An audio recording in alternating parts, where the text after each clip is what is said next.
51 शक्तिपीठों में 5 शक्तिपीठ बांग्लादेश में है जहां हिंदुओं का नरसंहार हो रहा है।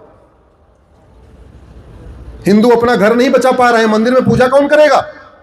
5 शक्तिपीठ बंद पड़े हुए। एक हमारा प्रमुख गुरुद्वारा ननकाना साहिब पड़ा हुआ है, सिख अपना वहां घर नहीं बचा पा रहे हैं, गुरुद्वारे में वहां पे शबद कीर्तन कहां से करेंगे? कुछ नहीं कर सकते।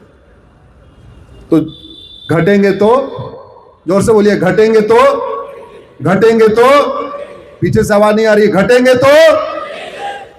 और लब जिहाद, लैंड जिहाद, ड्रग जिहाद, घुसपैठ जिहाद, धर्मांतरण जिहाद के कारण हम लगातार घट रहे हैं, बहुत तेजी के साथ घट रहे हैं। और घटने का और कंफर्म चाहिए, अपनी आंखों से देखना हो तो एक काम करो, 2024 में लोकसभा चुनाव हुआ है, 2024 वाली वोटर लिस्ट भी इलेक्शन कमीशन के वेबसाइट पे है लोकसभा की, और 99 में भी लोकसभा चुनाव हुआ था। वर्तमान वोटर लिस्ट और 25 साल पुरानी वोटर लिस्ट को कंपेयर करके देख लो, आपको समझ में आ जाएगा आपके देवास की डेमोग्राफी कितनी बदल गई। लोकसभा थोड़ा बड़ा होता है और छोटा करना है तो एक काम करो, वर्तमान विधानसभा की वोटर लिस्ट और 25 साल पुरानी वोटर लिस्ट को कंपेयर करके देख लो। और कम करना है, अपने वार्ड की पार्षद का चुनाव होता होगा ना, तो वर्तमान वोटर लिस्ट और 25 साल पुरानी वोटर लिस्ट को कंपेयर करके देख लो, आपको समझ में आ जाएगा आपके मोहल्ले की डेमोग्राफी कैसी बदली है। और घटेंगे तो, घटेंगे तो, क्योंकि अफगानिस्तान में एक थे फिर भी सेफ नहीं हुए, अफगानिस्तान में बटे नहीं फिर भी कटे, पाकिस्तान में बटे नहीं फिर भी कटे, बांग्लादेश में बटे नहीं है फिर भी कट रहे हैं। क्यों? क्योंकि घट गए। सबसे इंपॉर्टेंट है घटना, और ये घटने का क्रम बहुत तेजी के साथ चल रहा। कौन इसमें है, जरा 10 से ज्यादा जिसके बच्चे हो जरा हाथ उठाएं। कोई है क्या? 8, 6, 5। अरे वाह, प्रणाम करता हूं, आप 5 वाले हैं कम से कम।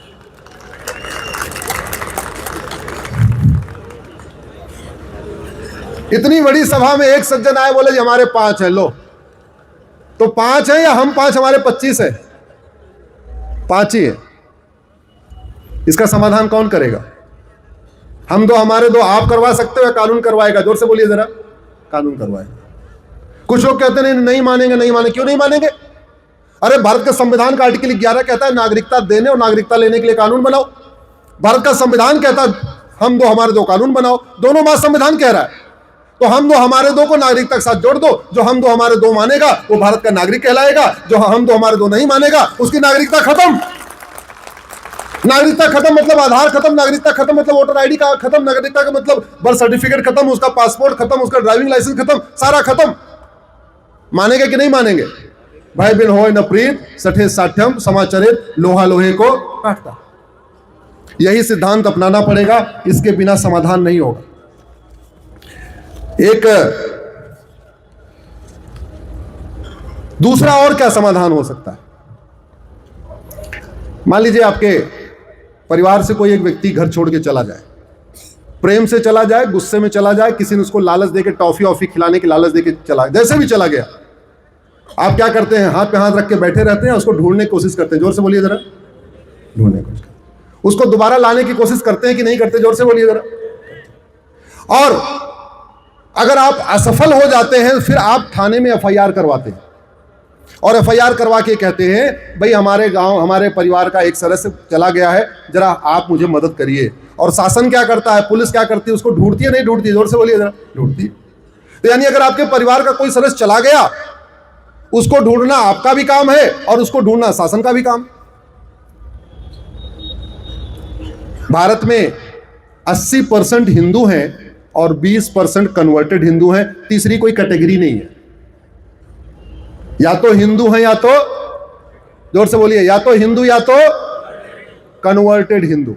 आज के बाद ये शब्द गांठ बांट के लिख लीजिए, और कुछ भी नहीं लिखना है। क्या लिखना है? कन्वर्टेड हिंदू। बहुत बढ़िया आपको शब्द बता रहा हूं। ऐसे आपको अलग अलग कई चीज लिखनी पड़ेगी, लेकिन सबके लिए कॉमन शब्द क्या है? कन्वर्टेड हिंदू। भाई अल्टीमेटली जो भी भारत में, कोई नाई था तो कोई धोबी था, कोई पटेल था, कोई पाटीदार था, कोई कुर्मी था, कोई केवट था। मेरा कार्यक्रम अभी मुंबई के घाटकोपर में था, तो महाराष्ट्र के गुजरात के पटेल वहां काफी रहते हैं, बड़ी मात्रा में। उन्होंने कार्यक्रम मेरा रखा था। 90% पटेल जो कन्वर्ट हुए थे गुजरात के, वापस आ गए, वापस आ गए। और हम लोग स्वामीनारायण मंदिर की चर्चा करते हैं। भारत में सबसे ज्यादा घर वापसी कराने वाले भगवान स्वामीनारायण है। इसलिए आपको पूरे गुजरात में स्वामीनारायण मंदिर मिलेगा, और गुजराती नहीं, गुजरात के बाहर भी जहां भी पटेल समाज है वहां स्वामीनारायण मंदिर है। अमेरिका में भी है, अभी तो उन्होंने वहां दुबई में भी बना दिया एक। भारत में सबसे ज्यादा घर वापसी का रिकॉर्ड किसका है? जोर से बोलिए जरा। स्वामीनारायण का। उसके बाद स्वामी दयानंद सरस्वती का, उसके बाद स्वामी श्रद्धानंद जी का, स्वामी लक्ष्मणानंद जी का। हमें अब इस पर गहराई के साथ चिंतन करना पड़ेगा, और कोई समाधान नहीं है। दिक्कत क्या है? पहचानना बहुत आसान है भाई। किसी गांव में अगर 2 खेत इधर यादव जी का है, तीसरा खेत किसी और का है, इसका मतलब वो तीसरा वाला खेत किसका है? जरा जोर से बोलिए यादव जी, किसका है वो? जोर से बोलिए जरा। हाँ, इसका मतलब उसके पिताजी डर उड़ गए होंगे, पूर्वज डर गए थे। हमारा काम है, अगर भाई हमारे पूर्वज निडर थे तब तो मैं यादव हूं, लेकिन हमारे कोई चाचा डर गए तो उनके वापस उनको लाना हमारा काम है कि नहीं? लाना चाहिए, नहीं लाना चाहिए? बहुत आसानी से आइडेंटिफिकेशन हो सकता है। जिस गांव में 10 घर पटेल हैं, एक घर कोई कन्वर्टेड हिंदू है, इसका मतलब वो भी पटेल था। 10 घर ब्राह्मण है, एक घर कन्वर्टेड हिंदू है, वो ब्राह्मण था। 10 घर यादव क्या बोलते नाई है, एक कोई गैर नाई है, इसका मतलब उसके पूर्व नाई थे। बड़ा सीधा सा है।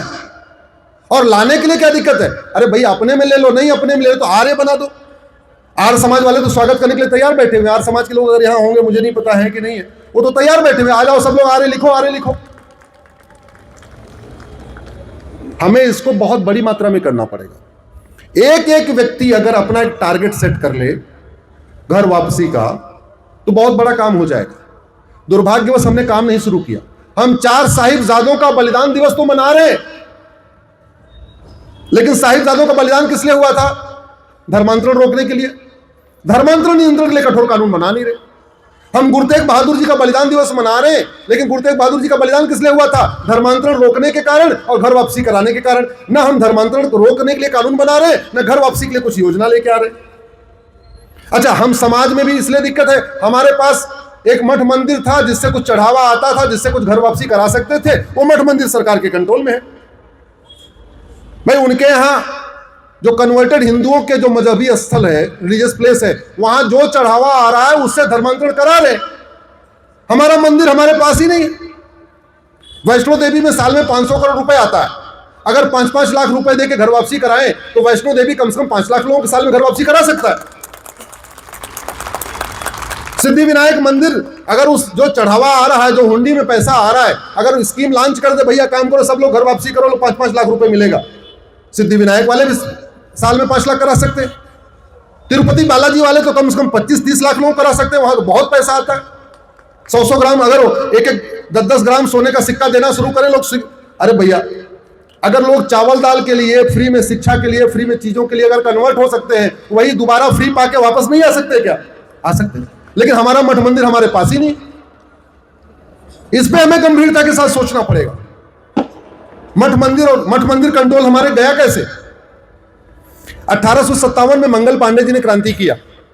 उस मंगल पांडे जी की क्रांति से घबरा के अंग्रेजों ने यहां एक लॉ कमीशन बनाया। मैकाले को लॉ कमीशन का चेयरमैन बनाया और मैकाले को बोला एक कानून बनाओ, अंग्रेजों को, इनको भारतीयों को गुलाम बनाना है। पहला कानून 1860 बना, आईपीसी।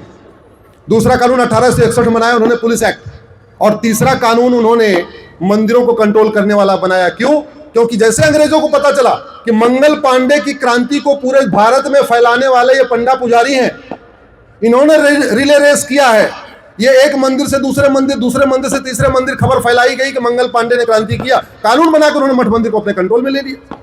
अब आज की डेट में एक भी मजार सरकार के कंट्रोल में नहीं, एक भी दरगाह सरकार के कंट्रोल में नहीं, एक भी मस्जिद सरकार के कंट्रोल में नहीं, एक भी चर्च सरकार के कंट्रोल में नहीं, और 4 लाख मठ मंदिर सरकार के कंट्रोल में। तो हम चाह के भी घर वापसी नहीं करा सकते। जो चढ़ावा आ रहा है वो भी हमारे हाथ में नहीं। अब ये व्यवस्था, ये कानून कहां से बदला जाएगा? जोर से बोलिए जरा। हम आप बदल सकते हैं क्या?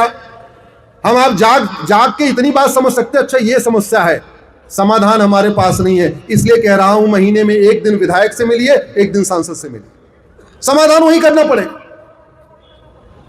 अंग्रेजों को किसी ने खाटू श्याम की कहानी बताई कि खाटू श्याम बहुत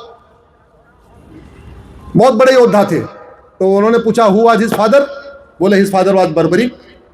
तो बोले बर्बरी कैसे थे, नहीं वो सॉरी घटोत्कच। तो बोले घटोत्कच कैसे, बोले साहब वो भी बहुत बड़े योद्धा थे। तो बोले इसके ग्रैंडफादर कौन थे बर्बरी के, खाटू श्याम के, बोले वो भीम थे। बोले वो कैसे थे, वो भी बहुत बड़े योद्धा थे। तो बोले ये बर्बरी का जन्म कहां हुआ, बोले जी नागा हिल्स में। तो बोले इतना बड़ा ये ताकतवर कैसे हुआ, बोले साहब वो नागालैंड में नागा हिल्स पे जो जड़ी बूटियां हैं वही खा खा के इतना ये बहुत बड़े योद्धा बन गए। बोले काम करो कानून बना दो और अब इस नागा हिल्स पे कोई नहीं आएगा। कानून बना के उन्होंने वहां परमिट सिस्टम लागू कर दिया, वो कानून आज तक चल रहा है। इसलिए आज भी आपको नागालैंड में जाना है तो परमिट लेके जाना पड़ेगा।